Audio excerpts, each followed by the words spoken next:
Gestalt, Freudianism, Neo-Freudianism, and cognitive psychology. Gestalt. The main idea of the Gestalt psychology is that consciousness cannot be studied in parts and should be looked at as a whole. Behaviorists criticized Gestalt for the lack of statistics and no numbers when retrieving the results. It is believed that Gestalt psychology took its roots from the study of apparent movement, also known as the five phenomenon. As suggested by Wertheimer, its main idea is that the movement cannot be understood by analyzing only parts, it can only be seen if looking at it as a whole. Kohler investigated studies about problems, such as problem-solving, easy and hard problems, and insight. Kohler believed that problem-solving is connected with restructuring the environment as a whole where the issue occurred. The insight is a sudden solution to a problem, which, according to Kohler, is considered restructuring the elements of the environment. Lewin's field theory described human behavior in context. He thought that the human's past, present, and future affect people psychologically. Lewin has also extended the Gestalt study and added the needs, individuality, and social influence. Psychoanalysis. The school of psychoanalysis focuses on the unconscious, which is usually ignored by the other school of thought. The early ideas of psychopathology included no treatment. In the 1700s, mental illness was viewed as bad behavior, but people were still put into institutions. Vives was the first to suggest treatment for the mentally ill. Freud replaced the conscious and unconscious with the ID, ego, and superego. ID is the representation of the unconscious, which represents primary concerns or desires. Superego, the common sense of right and wrong, good and evil.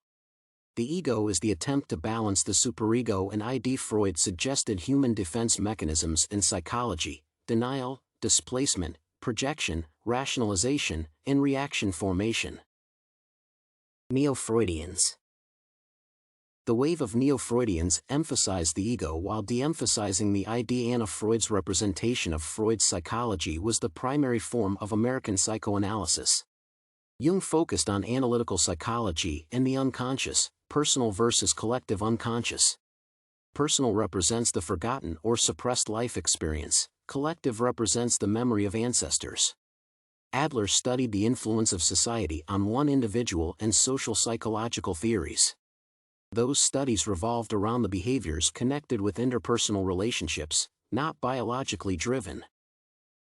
Maslow studied human motivation, which he believed was driven by self-actualization. Maslow suggested that the people who have developed their actualization fully accepted their nature, had a democratic character structure, and were highly interested in creativity. He invented the famous pyramid of the hierarchy of needs, where the lowest level represents physiological needs, and the highest means the need for self-actualization. Cognitive psychology.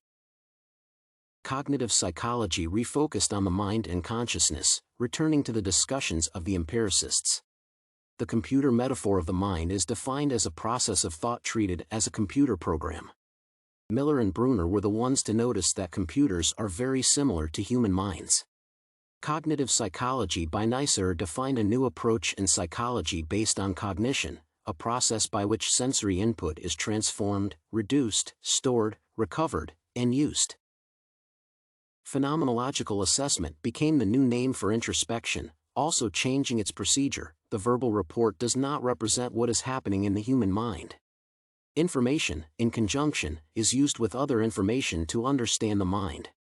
Evolutionary psychology is defined by the solid biological base. Biology is the more decisive influence on behavior, and the process of the fundamental questions about the human mind. The primary impact on evolutionary psychology is Darwin, Seligman, and James.